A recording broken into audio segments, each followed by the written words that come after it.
Hey there, everybody. Welcome back to the Finding Financial Fitness Show. I'm your host, Nino Gonzalez, joined by my co-host today, Chen, and our very dear friend, Iris Olivas. Iris, welcome. Hey, thank you. Thanks for having me. Glad to So be we need to here. we need to clarify that Iris is not, in fact, at the Northern Lights right now with this excellent quality Wi-Fi. But it's funny because before we jumped on, she was asking if the background was too distracting. Sidebar on this: if you're not on YouTube, please go to YouTube and watch it because you get to see Iris's face and all of our faces.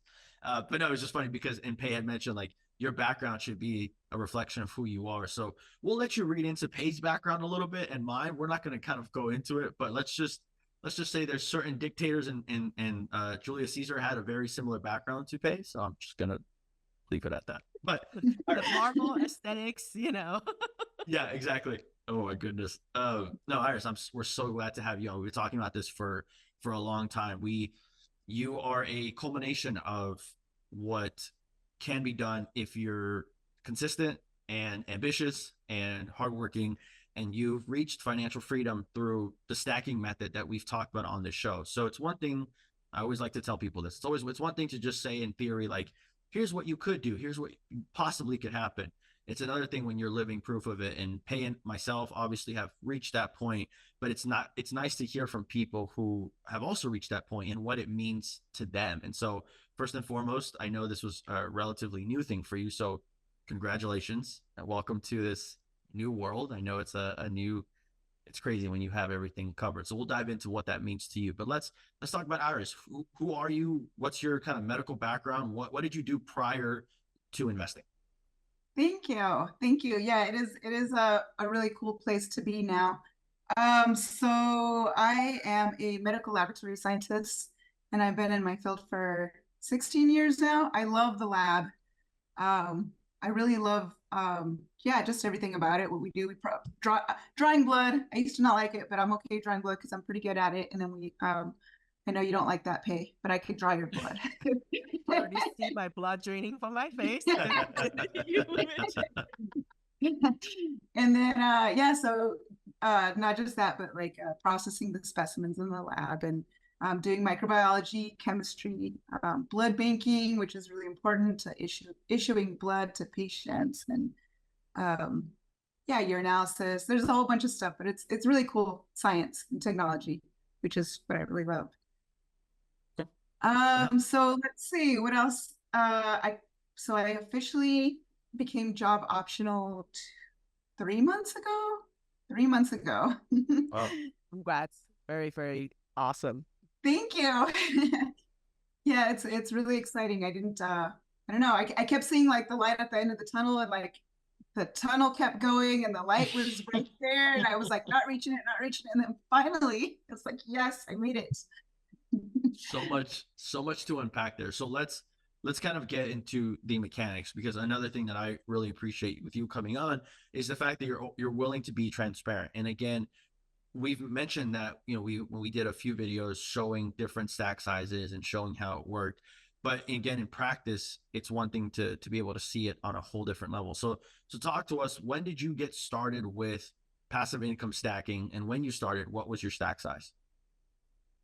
So let's see. I started not that long ago. I feel like in January of 2022. So just 2 years, just a couple years. 2 years? What are Two and we? a half, 20, yeah. no, no, no, no. 2023. Okay. It's not even 2 years. Yeah, not even 2 years. Yeah. Um, so honestly, I was really bored at work because this job that I was at, we sometimes, we get really busy for spurts of time, and then for other spurts of time, like hours at a time, sometimes there was nothing to do. So that got me into reading books, and that's how I found Rich Dad Poor Dad, of course. And one of my other favorite books that you always talk about, Nino, is Die with Zero, Bill Perkins. I love that book. I think about that book a lot. But anyway, so I started reading Robert Kiyosaki, and then I started just researching online, and I found the investment group that we're a part of, and I started looking into how to make your money work for you because I've always wanted to do that, and I always thought it was just like the stock market, and I wanted to learn how to do that, but then I realized that's not really the right route. There's other so many other alternative investments that you can do. Private money lending, real estate is a huge one. Then I started reading like 90% of the people who have become wealthy that didn't inherit money or anything, didn't come from anything, it's been through real estate. So that is what initially got me started. The little town I was living in had a lot of fixer-uppers, a lot of run-down little houses that were selling for really cheap, like 55,000. So I started looking into that originally, to how do I flip these houses, and then we have in that town there's a big housing shortage because I mean, nobody wants to go there, and there's a lot of travel nurses and people that work at the hospitals, but there's nowhere to stay. And so I thought it'd be like the perfect opportunity to fix up some of these little rentals and then get them rented out. I never actually did it in that town because nobody wants to go there, not even from the bigger cities. So it was really hard to find contractors and stuff. So I kind of gave up that idea and I started looking at other investments. Yeah, so I just did some further digging, and then I found the investment group where I met you guys, and that was like a big game changer for me. All the different people and all the different information that we exchanged, and that got me really looking into the cash flow and money stacking. And so I started initially. So I'm really lucky in the sense that I had a really good paying job. I don't have kids. Recently divorced, so you know, lost the lost that anchor there. And yeah, no kids or anything. And the little town that I lived in, there's really like nothing to spend your money on. So I had all this money, just like, okay, now what am I going to do with it? I'm not going to just let it sit in my bank account. Yes, I started doing some looking online and looking into different things, different podcasts, and I found an investment in trucking, and that was my first one. So my first flip size was 50,000, and yeah, so I started there. I just And then, remember first time, you know, when you first came into our community and meeting you virtually, and I just was like, wow, this lady is like a go-getter. Like, you were hyper focused. You actually you're like the female version of Nino. Um, so, and I just remember like Iris is so super hyper focused on her goal. And I didn't know what, you know, your why, or why you started all this, you know, until fairly recently. But I was just like, man, she's gonna go far. I just knew in the back of her mind. And look at you here, like, it's crazy. thank you, thank you. I feel like I have done a lot in a short period of time. Mm-hmm. Well, you've also had that desire to learn, which there's two things I wanted to point out here. So obviously, your first stack size being around 50,000 is higher than what we had talked about, like using a $10,000 stack. But it goes to show that if you can increase the inputs even more so, that speeds up that timeline. Not even that, even starting with the 50K stack, if you don't have goals and ambitions and you're not driven correctly, that you're not going to get to where Iris did in 18 months or under 2 years. Like, that takes a certain level of both internal awareness, but also risk. There are some elements to, you have to be willing to understand that you might lose that money, because initially what's taught is when you're starting out, you want to build them up, right? You want to build up those stacks so that you have that momentum and that stability. But that being said, if you want to be a little bit more aggressive in nature and get bigger cash flow in, you have the flexibility to do that if you can be strategic about it. And it sounds like with this trucking opportunity you mentioned, you had that gave you that opportunity, which then kind of fueled you and fed you to kind of do that. So you started with that, you had that stack size. So at what point did you come to realize that, hold on, not only can I see the light at the end of the tunnel, but you decided, you know what, now's the time for me to, I have the finances there and I can officially become job optional. How did that look like? Like, what was the thought process, numbers wise? How did that all go through your head? Well, so I did the trucking investment, and then I did a couple other private money lending deals, which are really good. So since I had a few things going, so I started my Excel spreadsheet to figure out, you know, my timelines, when my money was coming in, what amounts, and also what bills did I have, what was going out, what was my income from my W-2. And so organizing that in a spreadsheet and looking at it, I was able to, figure out, keep track of where I was. And honestly, I was going to keep working another year, but I was kind of miserable where I was at. Like it was really hard to make friends, and it's just it was a hard place to be. And even though I was making a lot of money, it was like classic golden handcuffs. I saw my opportunity when so I was a contractor. I called my recruiter and I was going to extend my contract for another year, and they said, we're not really sure. And I couldn't get it out of her. And so finally she told me, well, we're going to cut your wages. And I was like, okay. So I was crunching my numbers, and I had already bought. So I've been wanting to move before. So I had found another house, and I had been able to get an all-in-one mortgage. And that was also a big game changer. So I had that house ready to go to where I wanted to move. I was originally going to rent it out, but I saw the opportunity like, okay, they're going to cut my wages here. Why don't I just move back into my house? I'll rent the house that I live in now because I bought a house where I was at. And so I was like, all right, this is it. I looked at my spreadsheet and I had plenty of money to cover all my bills and then a little bit extra, which if you want to know exact numbers, I have 10,000 coming in from my investments, 10,000 a month.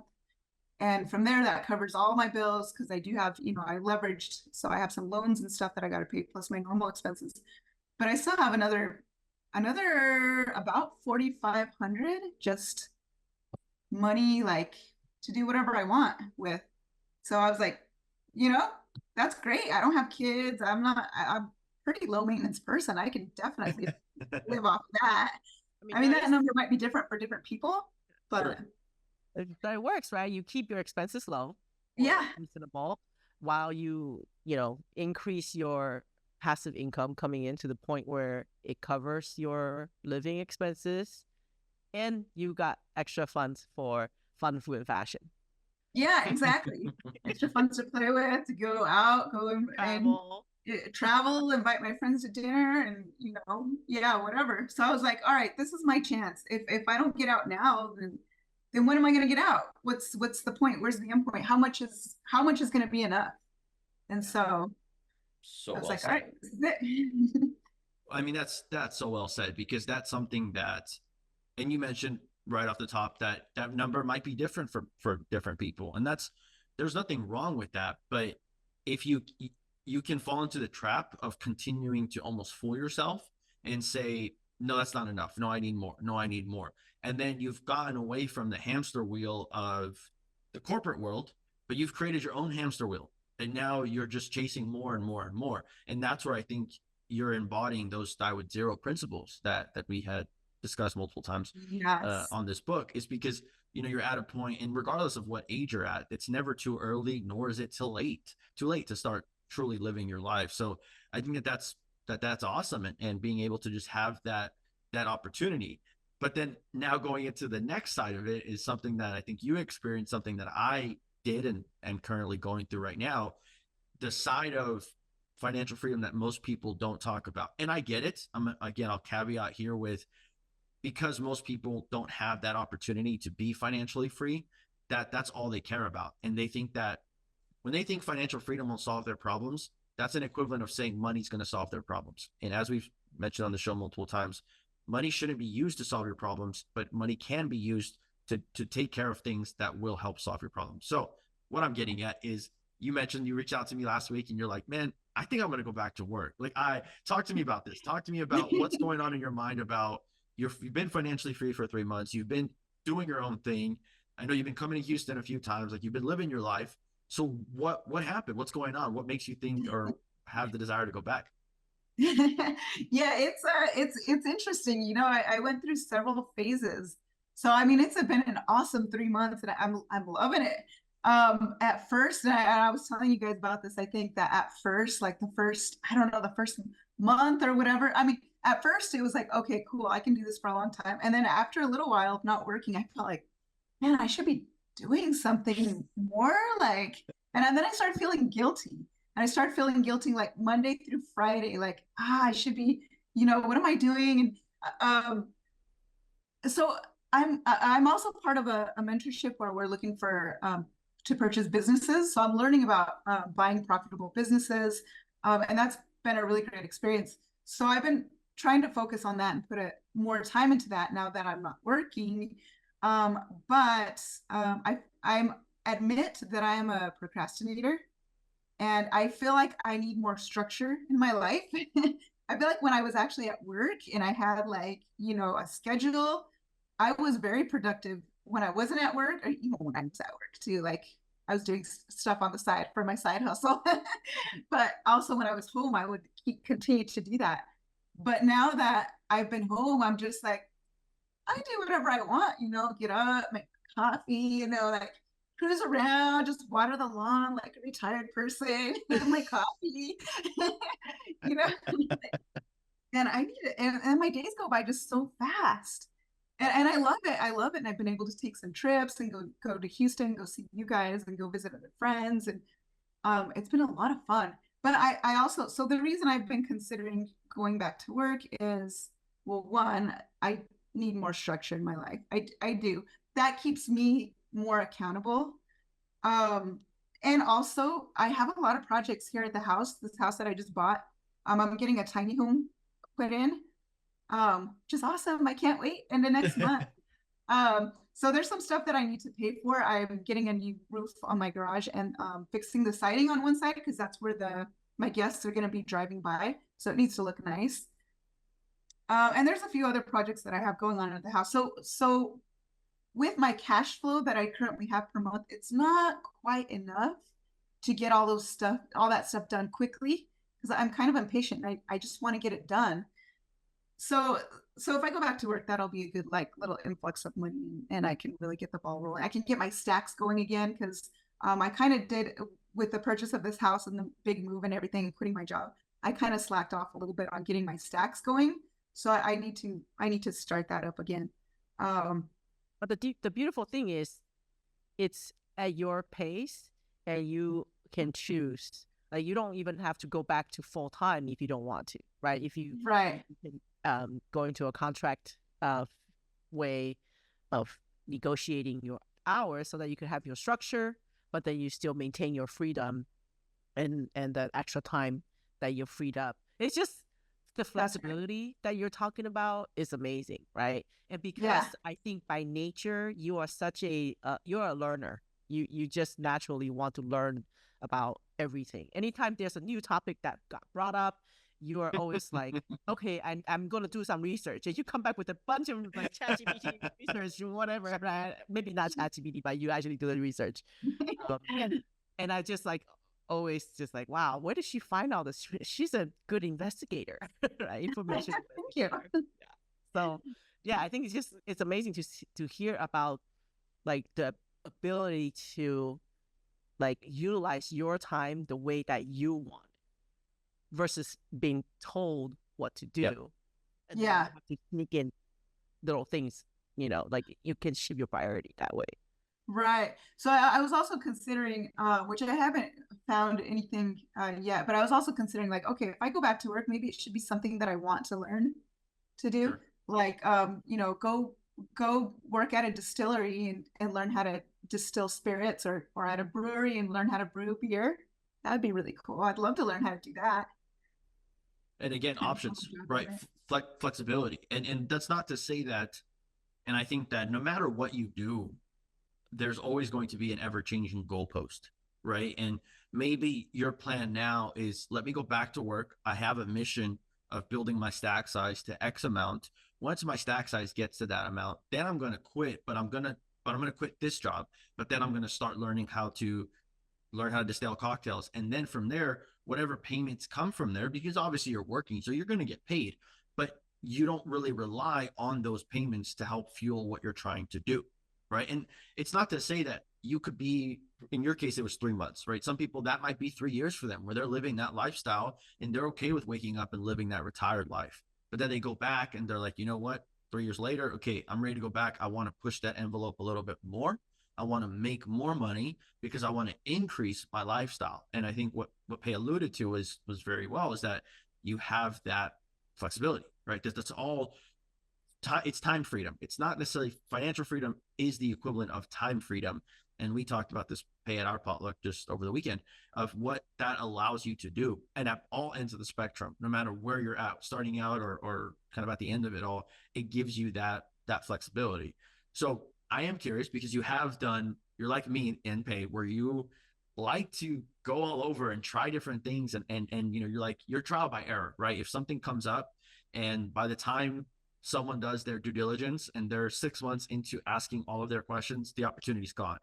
Us three here, I think, are a little bit more aggressive by nature and want to learn by trial. So maybe a month after doing our due diligence, or a week, we're like, let's put a few thousand into it. Let's try it out. So with that, I'm curious, what are some lessons that you've learned just from investing in general that you think is very important for people to know? Yeah, there's been a few lessons. Yeah, I'm definitely one to just jump into stuff. And it's a good thing, but it's not always a good thing. So, yes, a few lessons there learned. It's hard to really trust. It's hard to really trust. I mean, everything you do in investing, there's always risk, and sometimes the risk is greater. So, just make sure whatever you're risking, you're willing to lose it. If you don't take risks, you're not going to grow very fast either. So risk is essential. Um, I've I had a few some of my private money deals were, most of them were really, I mean, they all ended up good. But there was one that I really trusted the person, and they ended up being, not what I thought. And so I think for me and for anybody, I think you just really have to try to vet out the deals really well, and try to I think personally, I'm going to start investing with people that I actually know. We built this network of people. Oh, that's really good, to build a network, really get to know people in your circle, and then find deals with them. Find deals with them and people that they're tight with, or that they know.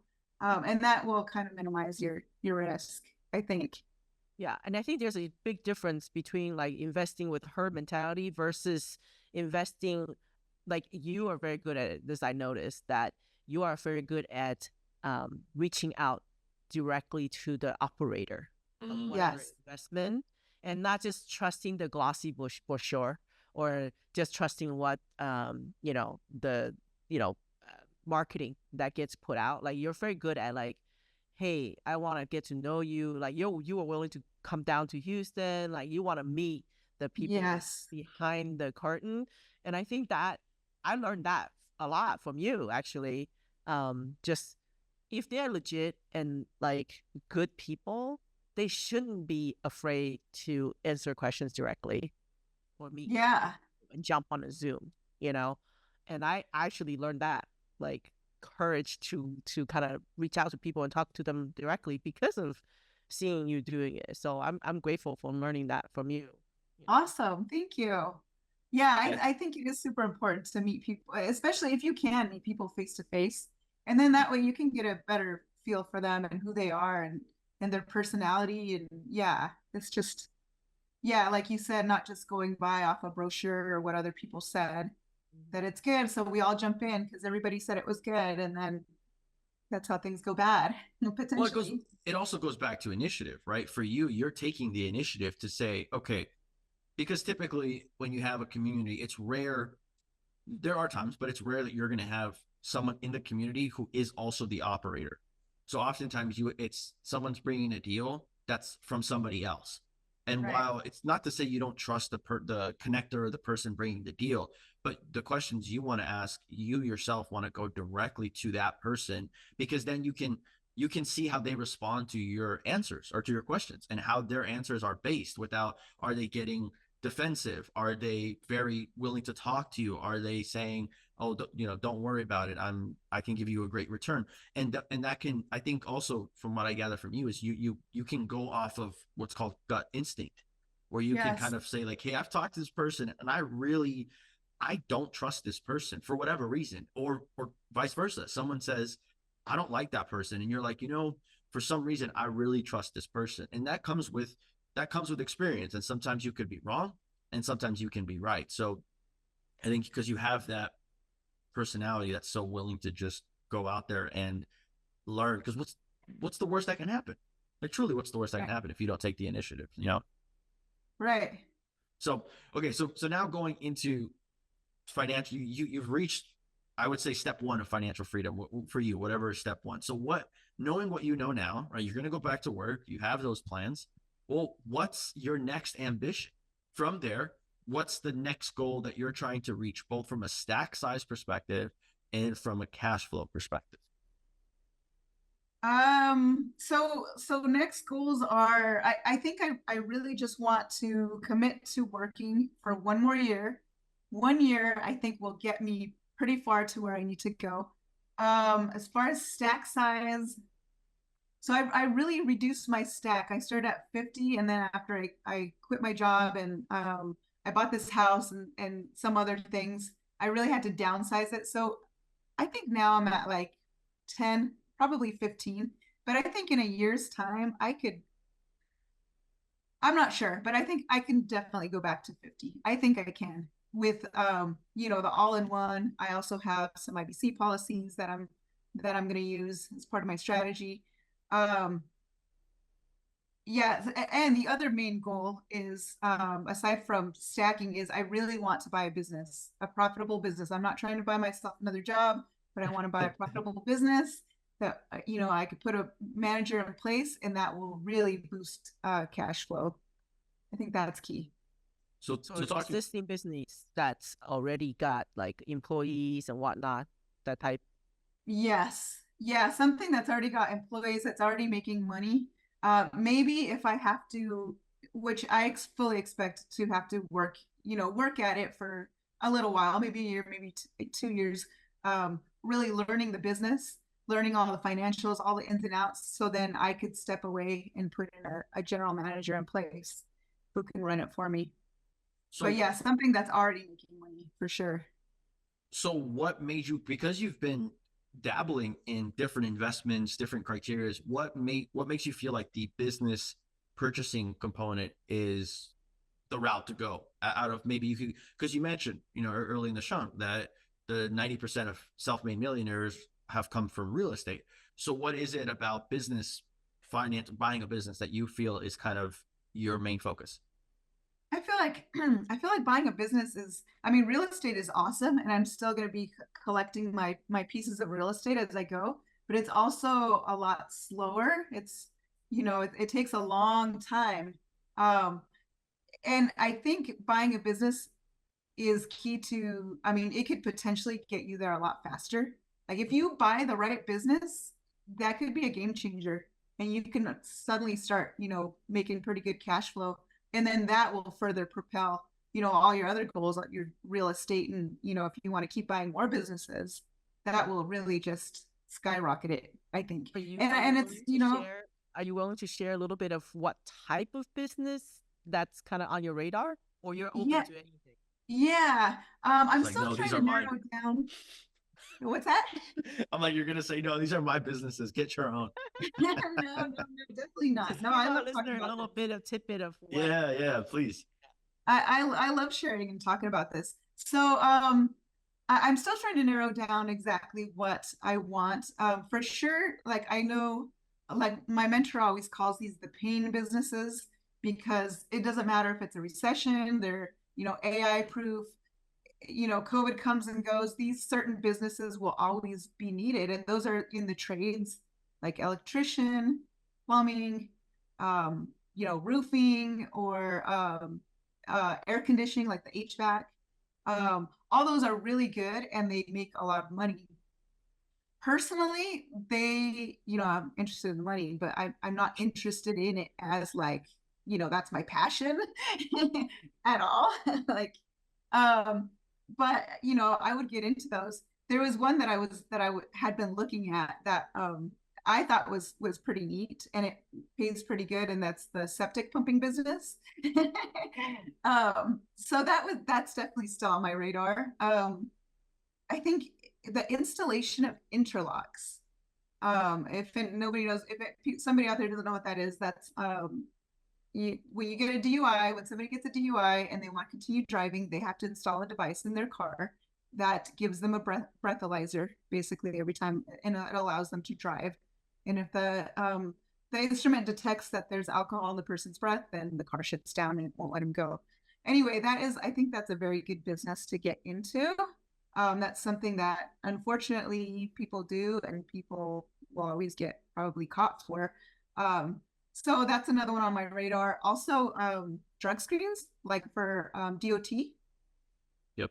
Because of my laboratory background, that would be easy for me to transition into. For sure. So some of these things, that the challenge with it is, like if you're going to go out and get an SBA loan, they want to see whatever your background is in, like mine is laboratory work. It has to translate into whatever you're trying to purchase. So it's good to have, like in my case, other business partners that would go in on it with me with different backgrounds, so that, you know, maybe one of us, between all of us, we could cover whatever business it is that we're looking for. Oh shoot, with the SBA, I'm only qualified to do like daycare then. Doggy daycare. Doggy daycare. That's another one. Doggy daycare. Doggy daycare I will do, but not children daycare. Dog related things are good money too. Everybody loves their dogs. And the other one I found that you know, this might translate for you, is in-home, non-medical in-home care for elderly people. You know, there's different tiers. You can just have, you know, somebody that comes as a companion that just cooks and cleans. There's different levels of it. Sometimes it depends on the state you're in. You might need an RN or a CNA, an RN on your staff. But that's a really good one to get into as well. Yeah, I've seen a lot of franchising opportunities, which is another way of getting into this type of business, which is obviously buy a franchise because they already have a plan. They have systems that you can kind of just, it's like turnkey type situation. So yeah, that's actually definitely one of the business sector that I look into, just thinking about the baby boomers. Yes. And most people, they don't want to leave their homes until it's absolutely necessary. So there's a big gap of a couple years in the elderly person's lives that they can use the help, but they want to stay as independent for as long as possible. So right, really cool too. So if you need a partner, yes, absolutely. Very well look said. at us already doing deals, right? Right. Well, I mean, it's cool because another part that you mentioned, which I think shouldn't be glossed over, is the community component that we have all been a part of and found. I mean, we had Keish on the episode, or on the show a few episodes ago, and you know, he became a good friend of ours. You know, the 4 or 5 of us got into deals together, and something that's really awesome about it is the fact that by having friends and partners, you can spread out your risk, right? Because if there's an investment opportunity, if it's like $50,000 and you yourself have the money to do it, you're putting all of your money into one basket. And if the investment doesn't pan out well, then you're kind of on the hook for that. Versus if you have 5 people who can put in 10,000, well, now you've only put in 20% of your money that you had. And now you can spread that across 5 different deals. And then if one goes south, but the other all 4 all do well, you've just hedged your bets. And I think that there's something to be said about diversification in that way, and having strength in numbers, I think is crucial. And also the fact that you can bounce ideas off each other. I think something that, Iris, you're very good at, and you're both on the receiving and the giving end. When people are like asking, hey, I have an idea, or I'm curious about this, you're very open to share your experiences. Or if you don't know, ask like, hey, I want to know more about that. How can I get in on this deal? Right. Yeah, definitely. I love sharing. Yeah. Yeah.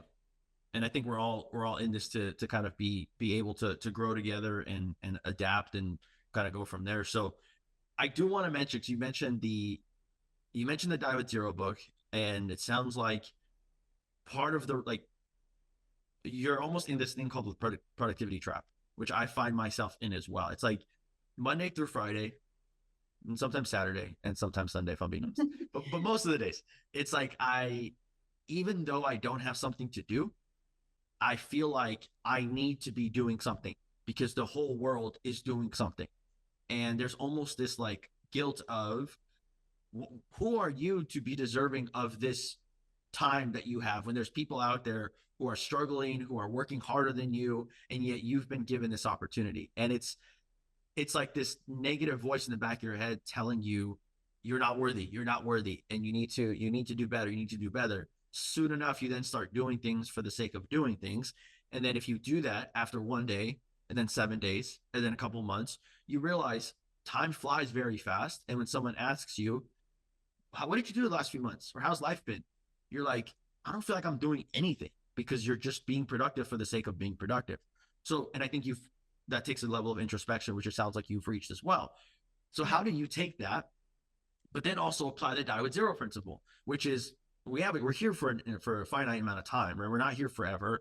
We want to make the most out of it. If you've been lucky enough and worked hard enough to allow yourself to have that time, you should be able to enjoy it. And I'm asking this question selfishly because I'm trying to find this answer. So how do you handle it? How do you deal with those two kind of voices bouncing back and forth in your head?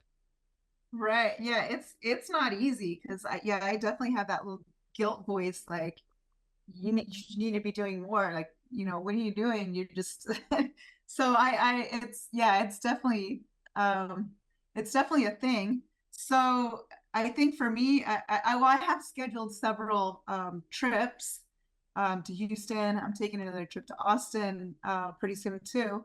And I did go ahead and schedule or hop on a expedition to Africa next June. I'm going on a safari.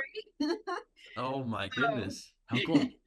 And so I think so. I am going to get a job, and of course, I'm going to tell them I need these dates off, and I will commit, through those dates. And then, but I think to incorporate, being able to actually live life, enjoy life, make new memories. I'm going to incorporate mini vacations into my schedule, and like going down to Houston, seeing you guys, go seeing other friends, go seeing my sister in Albuquerque, and then maybe doing one or two big bucket list items every year. Because we're getting older, and I feel like time goes really fast, and the older you get, the faster it goes. And next thing you know, you don't want to spend your life just at a W-2 job, 40 hours a week, and so it's super important to take time for yourself and go travel, go do things that you want to do. It sounds like you're a good planner too. That's also key. Yeah. It's true. Talk to me about, just kind of as we're wrapping up, because I forgot about this and now you reminded me. Talk to me about your experience to Chile, to Patagonia. Like how, I know you did that a few months ago, and that was something that is super cool, and it was actually through an investment kind of group as well. Talk to me a little bit about that experience. Yeah, it was really awesome. So it's I'm gonna say it's through Sarah Weaver. Shout out to her. She does she does these travel real estate meetups that you go to some place in the world. She holds them in different areas of the world, and you go meet new people that are into real estate, like-minded people. So I saw the wind to Patagonia, and that's been on my bucket list for a while. Always wanted to go to Chile, go to Patagonia. And so I saw that and I signed up, and she accepted me on her expedition. I was like, all right, I'm doing it. Wow. It was scary because, it's far, it's the bottom of the planet. We were doing a 5-day hike through Patagonia, and it's something that, I'm in decent physical shape, but it's something that was so scary. Like, I don't know if I can hike that much, more than 50 miles in 5 days. And so, I like I said, I'm a procrastinator, and I should have gone to the gym more beforehand. But like the last 3 weeks, I was like, okay, I have a deadline. So I started doing a bunch of burpees and like trying to get myself in shape. I remember you mentioned this. And it worked. I did it. I did it. The whole trip was awesome. She's a very good planner. And so like we had a lot of food. We had, you know, they fed us very well. We did our hike. It was beautiful. Went to glaciers, kayaked, hiked. I was just, yeah, it was a really good experience. That's awesome. So, That's almost like the combination of what we talk about, which is having the wealth part, like, organized and ready, and then also having your health yes, as, a super huge important part so that you can enjoy the wealth. And then yes. that is just like amazing pictures that we saw, and Yeah. yeah, can't wait to see Yeah. Africa safari. Oh, I can't wait. Yeah, so That's so so cool. when I decided to do the Patagonia trip, I thought to myself, you know, I'm not getting any younger. Like one of my knees bothers me and stuff, and so I'm like, really, if I put this off another few years, am I going to be able to do the hike later? No, I'm young enough. I'm in good enough shape now. I'm going to do it now while I can. Yeah. You know. And that's a die with zero principle for sure. Yep. Because if you put that off in 10 years time, when you think you have the money to be able to do it comfortably, well, then you don't have your knee, God forbid something could happen to your knee, just your health could be not where it needs to be. And then likely you're not going to get that health back. And that one opportunity at that one time in your life was the only opportunity. And then you look back and you just have regrets. And that's, Yeah. that's sad. And you had the money, you had the means to do it. Maybe it set your stack size back a month, let's say, or 2 months. But at the end of the day, who cares? Because that's what you were trying to, the whole purpose of what you were going to do with the money was go on that trip anyway. So why not do the trip? Why are you going all the way around just to do it? So exactly. And that experience is something that nobody can ever take from you. Those are memories done and they're set. You'll always have that. The money can come and go, right? The money can be taken away. Something can happen to crisis or anything, but you're right. You'll have those memories for life. And that's something that money can help build those memories if you know how to use it correctly. So I think that's super, for me, just inspirational. I love to hear that. I think that more people need to hear that message, because you can do, if you're willing to sacrifice, and Pei always talks about lifestyle creep, right? If you make X amount of money and then you get a raise and then you just go spend that subsequent raise, and then now your cost of living goes up, and what was once a luxury soon becomes a necessity. If you don't know what life is like without those things, then, and you're okay with small overhead, decent sized car, and you don't need crazy lavish things, then your barrier to retire or become financially free is significantly lower. You can achieve that, and then maybe you decide, hey, I want some more money to travel. Then you can choose your own schedule, maybe go back part-time and kind of make your own goals. So super inspirational. I love it. Yay, right? Yes. And maybe something that you can do, like a digital nomad thing, so that you can still work and make still enjoy life. For sure. Yeah. I would love to. I would love to be able to do that. Yeah. And for some people, like that's totally cool. Like for some people, that's what they would want to do, and that makes them happy. And there's nothing to, what's beautiful about this path is that there's options. And if however you decide to lay down your foundation, and that could change as you go in different parts of your life. In your 40s might look different than your 60s. You can become a digital nomad for 5 years in your 40s, but then when you turn 50, you're like, I want to just be at home, and I'm okay with now living that retirement life of mowing my lawn, watching TV, exercising, and just chilling, if you will. So what? One key thing that we need to point out in this whole entire conversation with Iris, we never said that she was debt free. That's true. Hot take. Don't piss off the Dave Ramsey folks, please. We were hoping to get sponsored by Dave Ramsey, but that's long gone. Well, think about it. Think about how much longer it would have taken for you to be living the life you're living right now if you would have paid off your debt. And I can ask you, how different would your life be if you had no debt at the moment? Like, you're in the same life, the same scenario, doing the same things, but the only difference is that you don't have debt. Does that make you feel internally a little bit happier, or does it not really have much of an impact? Well, I think because I've been, we're all ingrained to learn about money and see money a certain way. I think if I lived exactly the way I am now and I didn't have any debt, I mean, I would be like, awesome, I don't have any debt. That's great. But it doesn't really matter to me because cash flow is king, they say, and that is true. You know, it doesn't matter as long as you have enough cash flow coming in to pay off your debts. It doesn't matter as long as the cash flow keeps coming. Then, yeah, those debts will just keep getting paid, and you'll be able to keep stacking and keep living the life that you want to live. So I think debt is definitely a good thing because as long as you use it correctly as leverage, not consumer debt, but debt for leverage, and to use it to go make more money, that's key right there. Well said. So well said. So well said. I think it's good to leave off with. So Iris, again, I just wanted to say thank you for coming on.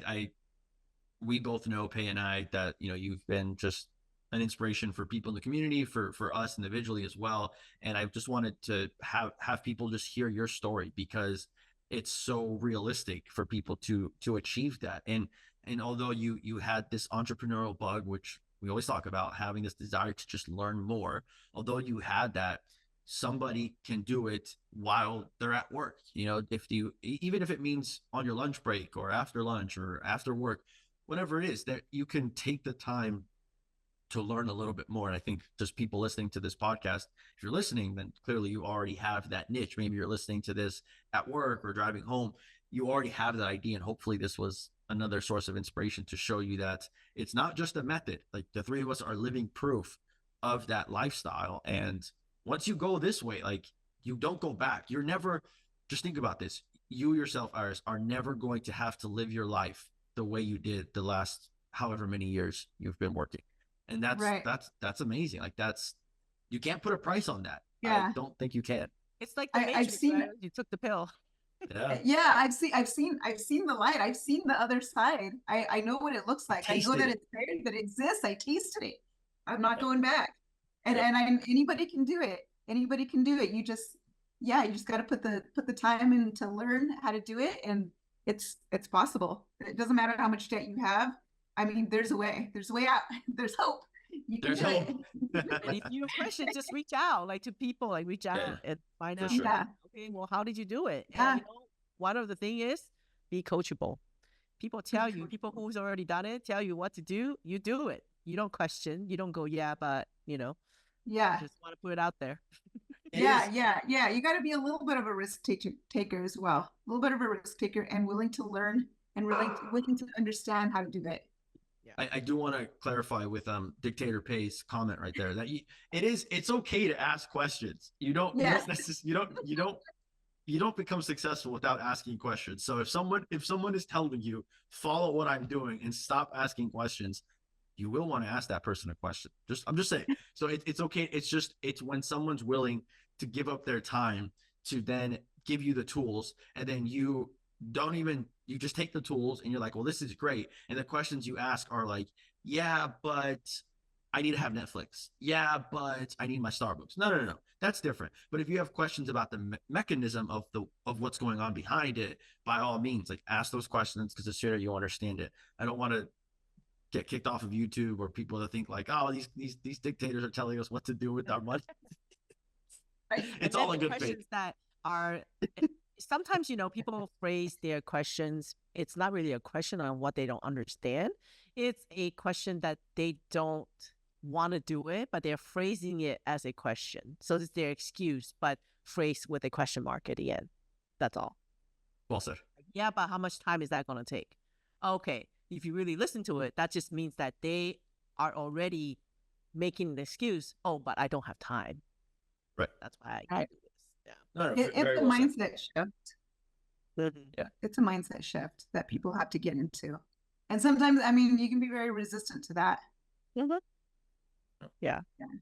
Very well said, Pei. I think that's a good point. So, well, everybody, thank you again for tuning in. As you can see, there's more of us out there. There's people like us where it's not just Pei and I living in a rock and just creatively coming up with these ideas on what to do. There's people out there who have followed the mechanisms. We didn't teach it. We're just learning it and trying to master it and perfect it and pass the message on. And Iris is a shining example of, if you commit to it and if you follow the goal, it's totally reasonable and enjoyable as well. It's just, the whole process can be pleasurable if you make it that way. So once again, everybody, thank you for tuning in. Iris, thanks so much for coming. Hey, thank you again for your insights. Anything that y'all want to wrap up with? I can't wait to see her in about 2 weeks. Oh yeah. Oh my Yes. goodness, that will be fun. Yeah. Everybody, Thank you guys. thank you. Thank you guys for having me on, Nino and Pay, and it's been really fun. It's been fun talking about this. I love talking about this stuff. You have to come back again.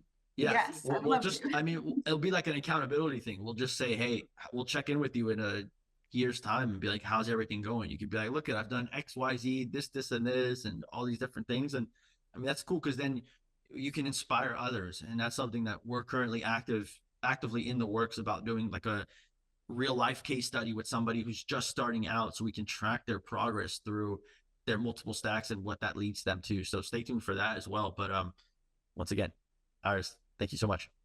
Love that. Thank you. Thank you guys. Take care, everybody. Thank you for tuning in to this week's episode of Finding Financial Fitness. Goodbye.